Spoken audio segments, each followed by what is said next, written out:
দুজন জলজন্ত মানুষকে বাইন্ধা পিটাইয়া মারছে, রক্তাক্ত করে মারছে এবং মেরেছে কে?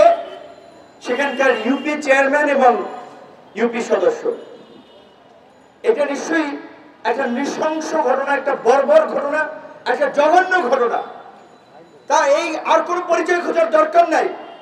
এই যে দুজন জলজন্ত মানুষকে পিটিয়ে হত্যা করলো, এই ঘটনার জড়িতদের গ্রেপ্তার করতে, এই ঘটনার সাথে যারা জড়িত সেটা খুঁজে বের করতে কেন স্থানীয় প্রশাসন এত সময় নিল? এবং দুঃখজনক যে প্রথম দিকে ওইভাবে মূলধারার কোন মিডিয়ায় সংবাদ আসে নাই। বিবিসি নিউজ করার পরে আপনারা সাহস পেয়েছে যে বিবিসি করেছে, এখন আমরাও করতে পারি। তো তাহলে এইভাবে মানুষকে পিটিয়ে মারবে, সেইটার একটা সংবাদ হবে না, সেটা নিয়ে স্থানীয় প্রশাসন তৎপর হবে না, সেইটা নিয়ে কথা বলা যাবে না। স্থানীয় কয়েকজন লোককে পাঠিয়েছিলাম আমাদের সংগঠনের, তারা স্থানীয় লোকজনের সাথে কথা বলেছে, বলছে যে ভাই ভয়ে ওইখানে কেউ কথা বলতে চায় না, মুখ খুলতে চায় না। একবার চিন্তা করেন যে দুজন মানুষকে পিটিয়ে হত্যা করলো এবং ঘটনাটা কি ঘটলো? একটা প্রাথমিক বিদ্যালয়ের টয়লেট নির্মাণ করার জন্য শ্রমিকরা কাজ করছে, সেই নিরীহ শ্রমিকদেরকে পিটিয়ে হত্যা করলো। এবং এই ঘটনার রহস্য যদি আপনারা উন্মোচন করেন, ঘটনার তাৎপর্য, ভিতরের অন্তর্নিহিত তাৎপর্য যদি আপনারা একটু দেখার চেষ্টা করেন, যারা মেরেছে তারা ছিল হিন্দু সম্প্রদায়ের কতিপয় দুর্বৃত্ত, উগ্র হিন্দুত্ববাদী। আর যাদেরকে মেরেছে, যারা হত্যাকাণ্ডের শিকার হয়েছে, দুজন মুসলমান যুবক।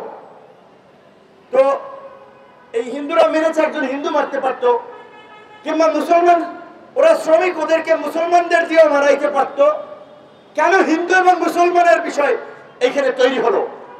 পরিষ্কার ভাবেই আমাদের যেটা অনুমান এবং সামগ্রিক প্রেক্ষাপটে এই বাংলাদেশের অতীতেও এই হিন্দুদের মন্দিরে আক্রমণ কিংবা কোথাও মন্দিরে ভাঙচুর, কক্সবাজার বৌদ্ধ মন্দিরে আক্রমণ, এই ঘটনাগুলো যদি আপনারা বিশ্লেষণ করেন, একই সূত্রে গাঁথা। রাজনৈতিক ফায়দা হাসিলের জন্য এই সমস্ত ঘটনাগুলোতে মদত দেওয়া হয়, পৃষ্ঠপোষকতা করা হয়, রাজনৈতিক ছত্রছায়ায় এই ঘটনাগুলো ঘটানো হয়।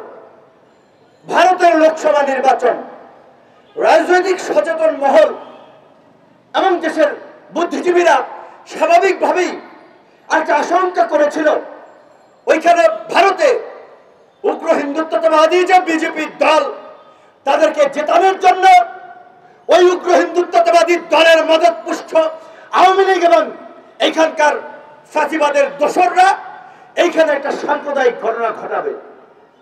তো ঈদ চলে গেছে, রোজা চলে গেছে, নানান কারণে হয়তো সেটি ঘটে নাই, কিন্তু শেষ পর্যন্ত যে ঘটনাটি ঘটল লোকসভা নির্বাচনের আগের দিন, এইখানে যদি ওইখানকার মুসলমানরা যদি এটাতে রিয়াক্ট করত, হিন্দু মুসলিম একটা দাঙ্গা শুরু হয়ে যেত না? কিন্তু আমার একটা কথা সারা দেশের মানুষকে আমরা এখানে বলতে চাই, এই যে কতিপয় হিন্দু দুর্বৃত্ত এই ঘটনা ঘটালো, নিশ্চয়ই এর জন্য সমগ্র হিন্দুরা দায়ী না, এমনকি ফরিদপুরের হিন্দুরাও দায়ী না।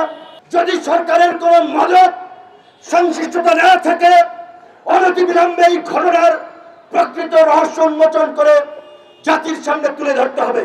কারা কারা এই ঘটনায় জড়িত, কিভাবে এই ঘটনা ঘটেছে, কারা মদত দিয়েছে, তার পূর্ণাঙ্গ তদন্ত প্রতিবেদন জাতির সামনে হাজির করতে